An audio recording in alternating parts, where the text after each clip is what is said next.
Welcome to the Slop Temple. We pray this video helps. You begin by assessing the garment and isolating the stain.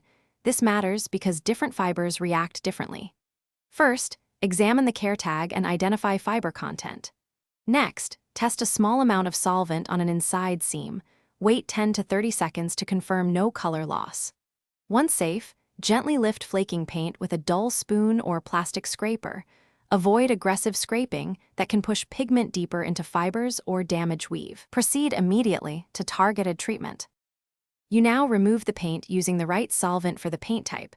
Water-based paints lift with dish soap and warm water, while enamel or acrylic often need isopropyl alcohol or acetone. Apply 1 to 2 drops to a cotton swab, touch the stain, and wait for softening. This loosens the pigment without soaking the whole garment.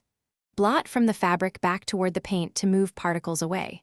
Once softened, gently lift the paint with a plastic scraper and repeat until most pigment is gone.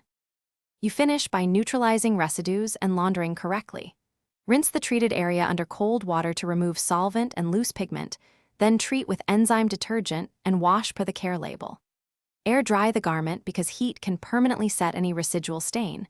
Make sure the stain is fully gone before using a dryer. If a trace remains, repeat targeted solvent steps or test a color remover on an inconspicuous seam. If fabric weakens, stop and seek professional cleaning to avoid irreversible damage. Thanks for watching. Consider subscribing if we helped you.